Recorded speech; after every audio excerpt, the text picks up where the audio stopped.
guys, welcome back again sa aking channel, Mr. Burikyo. So today's video ay mag-unboxing tayo ng ating mga tools. Dumating na yung tools namin na bigay nung aming company, pero ito ay deducted sa aming sahod bi-weekly.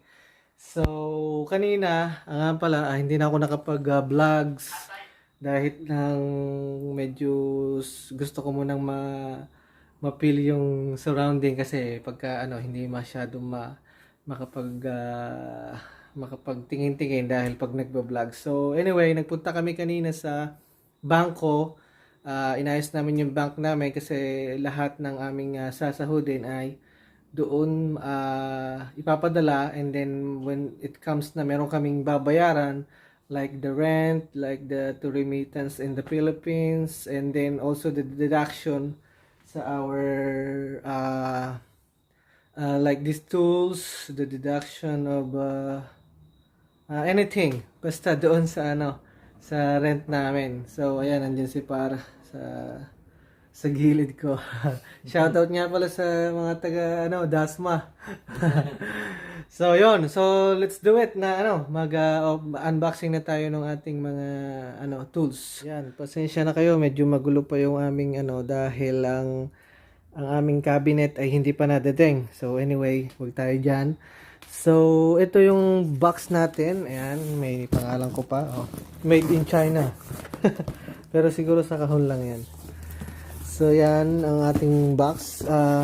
Hindi ko pa to actually na check lahat kasi nga ay kumain muna kami at nagutom na kami. So ilabas natin na isa-isa. Yan. Yan. This one. Hindi, okay lang par. Yan. Lagay natin lahat bago i-checklist natin doon sa ating sa checklist na binigay sa atin ni boss. Yan. Let's move it all out so we can check if there's any missing or any not included on the checklist. So we can tell to our boss that there's a missing one. So this one, and also this one. Alright, and then this is the big one. The big one. Wow. Alright. There you go. Yan. Okay. Dual pala yan. Yeah, there you go. So, and this one is so that is the tools that issue us, but we need to pay. So, yan guys, ito yung ating checklist ng ating mga tools. So, we are going to check the other purse. Yan. So, this one, this is the adjustable wrench. We have adjustable wrench is, where is it?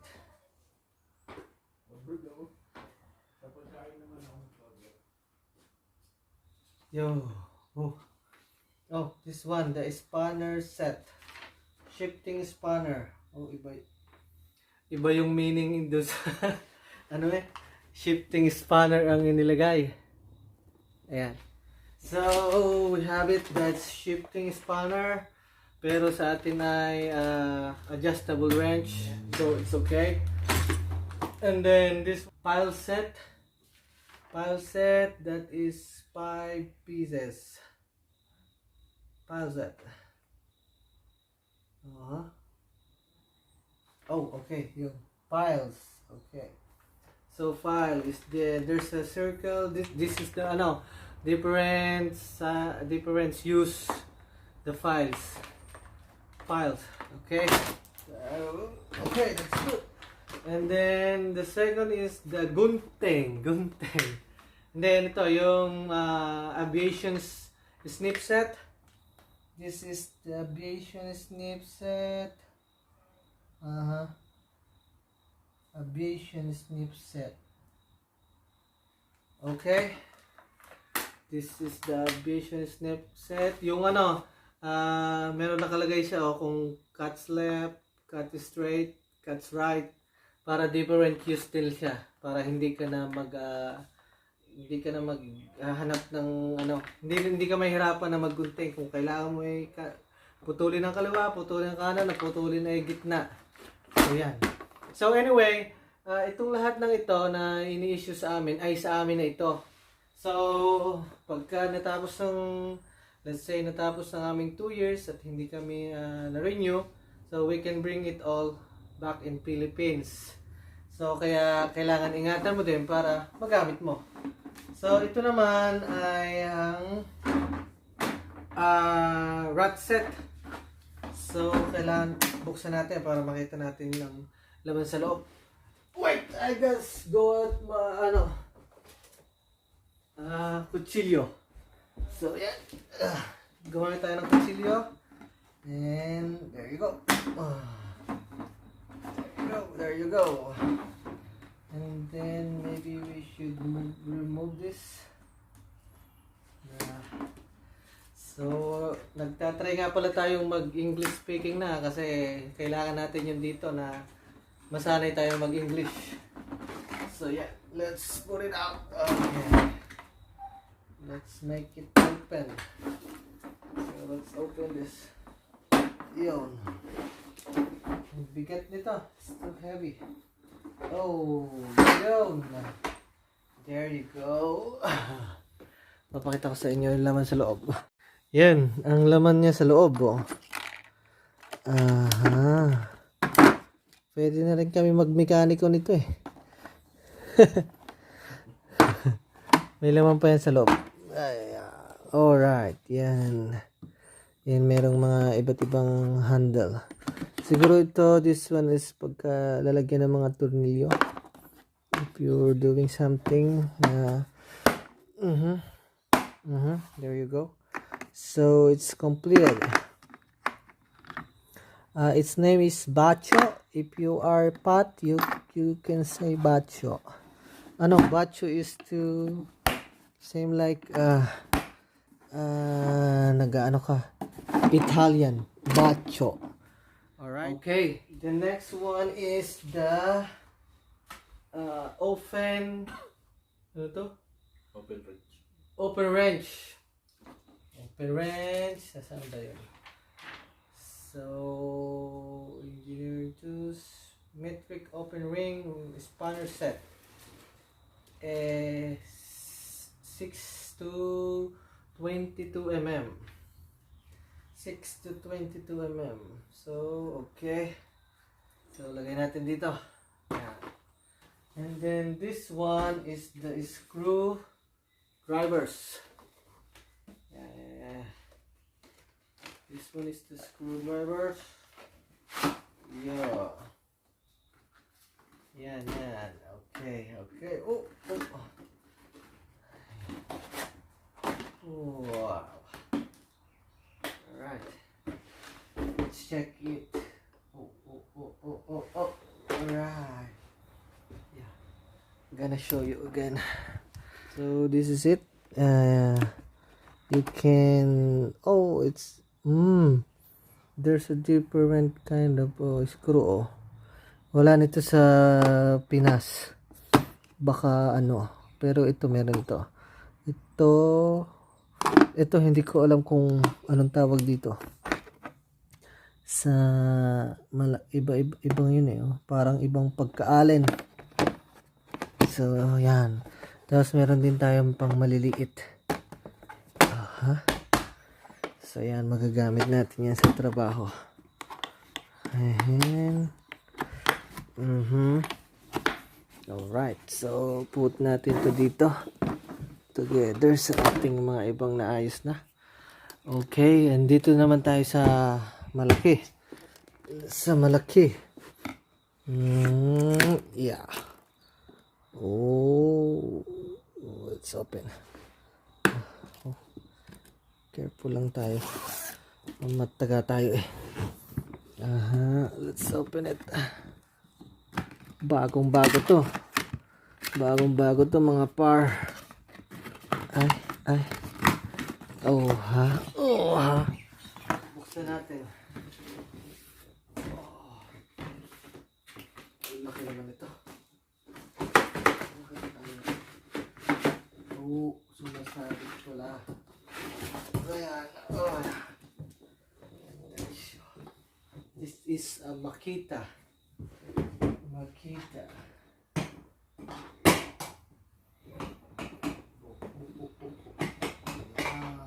Oh, there you go. This they said we need to register this one for the insurance. Yeah, there you go. So we have here the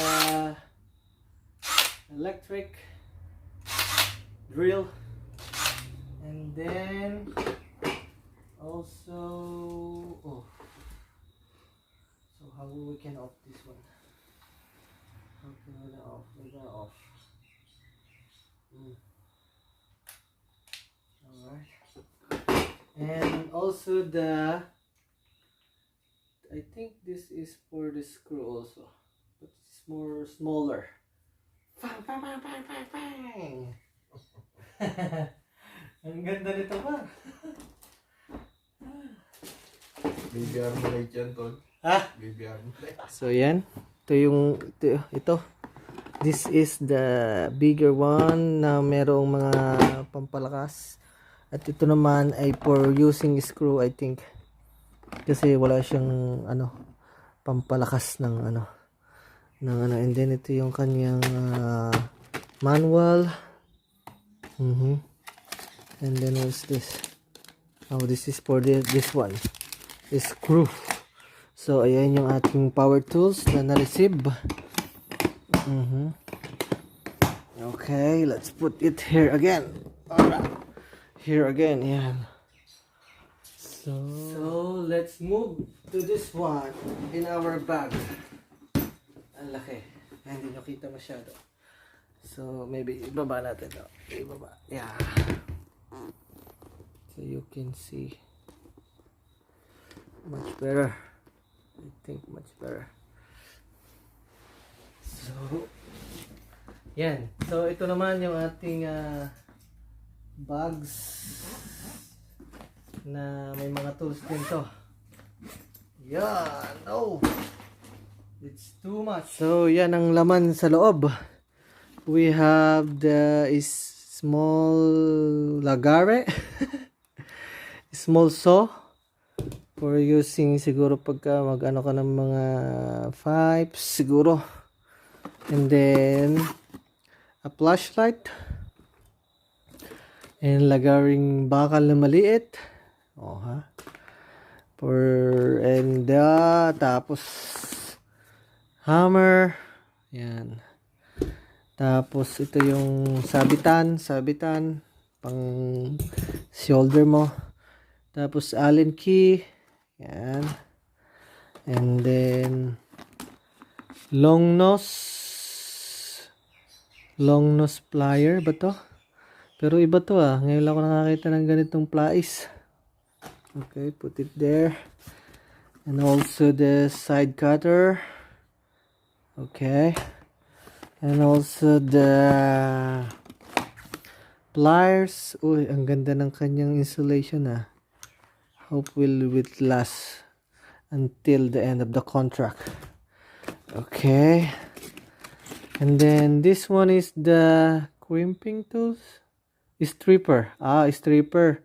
Yung panghubad mo ng wire. Panghubad niya ng wire, Hindi yung pagpapahubad.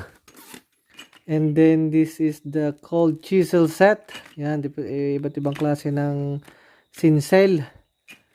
Sa amin yung bakal lang yung bakal bago ginigrinder. Bawal dito mga improvise. Okay. So hindi yan dito advisable. Tapos ito ay yung made in China din pala to. Pang stainless basyo. Tawag dito. Nakalimutan ko ang tawag dyan. Anyway, ano na yan. Tapos, ay level bars. Ganda naman ito, par. Nakakapit to, par, sa ano yan, oh. May, magnet. Yeah, nakapit yan sa bakal. Ayun, kumapit na nga. Oh. Okay, tapos screwdriver again na maliit. Tapos screwdriver again na maliit. Yan. And then screwdriver, hindi, puncher. Oh, yan. This is puncher. Yan. Siguro sa mga pakong nakausli, you can just use this one. Okay, there you go. And then the Metro Coco Melon. Hindi siya Coco Melon. 8 meters. Yeah, okay, that's good. And then also a screwdriver. And tester. Ganda ng tester natin, ah. The digital multimeter. Wow, it's very nice. Very small, huh? Maybe it's accurate or not. Does it look like not good? And this one is the biggest Lagare. Biggest saw.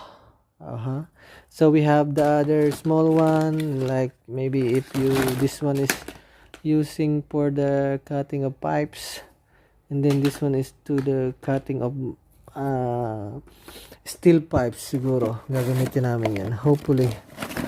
And then this is the paet, wood chisel. So meron din tayo, baka pagka magbubutas tayo ng ng para sa mga junction box o utility box siguro.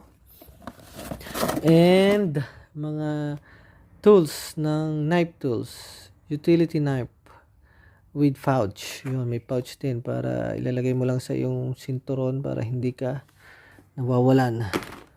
Okay, and then the last thing is the riveter. Oh, may rivet din. Riveter. Okay, saan to gagamitin namin? Baka maglalagay ka din ng kisame din. So, yon ang ating laman ng ating kahong ito. Ng ating bag na ito pala. So, this is the puller bag. May bulsa dito. Bago ay may name tag. Pwede mo lagyan ng name tag. And then, may bulsa dito. May bulsa dito. Also the same at the back or other side. Together the side. Yan. Meron din mga bulsa. So, yan ang ating mga tools. So, yun guys, ang ating pag-unboxing ng tools natin. So, anyway, itong tools na ito ay lahat kami ay pare-parehas. All the electrician is the same because ang culture nila dito, ang sinabi ng aming amo ay hindi ka pwedeng humiram sa iba kung naiwan mo yung tools mo. Kasi, ang sabi ni sir ay parang insult daw yon. So, kaya kailangan lahat ng tools na kailangan mong gamitin ay kailangan mong dalhin. Dahil pagka meron kang iwan, hindi ka pwedeng humiram doon sa kasama mo. At lalo na pagka doon sa mga kiwi or yung mismong mga residents dito. Dahil nga, pag nasira yon ay ang magsho-shoulder yung may-ari. Dahil nga sa kanila nakapangalan nyo. Kaya yun ang parang culture nila na bawal maghihiraman dito. So, yon guys, at hope you enjoy our unboxing ng ating mga tools. And i-arrange ko lang ulit ito. Ilalagay ko ulit doon sa kahon kasi hindi naman lahat ay gagamitin.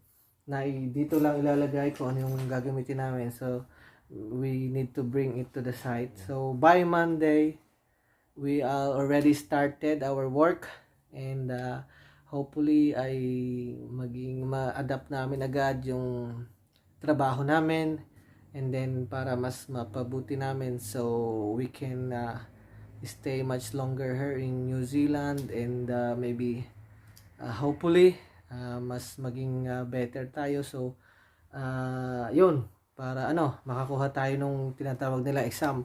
So guys, yun nga, there's exam here in New Zealand for the electricians that we need to take, and then we need to fast for us to electrician kami, yung kami ay qualified para sa posisyon namin electrician, para mas pwede kami maging like we can be a supervisor or makakapagtrabaho na kami ng sarili namin, na hindi kami assistant doon sa mga merong exam na yon. So yung exam na yon ay EWRB, that we can take that after 6 months. So also we need to review here, and then we need to apply for that EWRB examination for us to be a better here.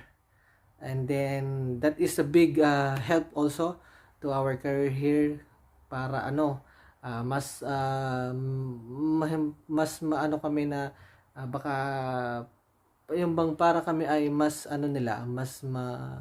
mas mabigyan nila kami ng mas magandang opportunity na if you are already passed, and then you can stay here for a long time, or better na maging residents ka, kasi kailangan nila yung skilled worker dito, guys. So yun lang, so far ay sana ay may nakuha kayong aral kahit papaano do sa aking mga sinabi.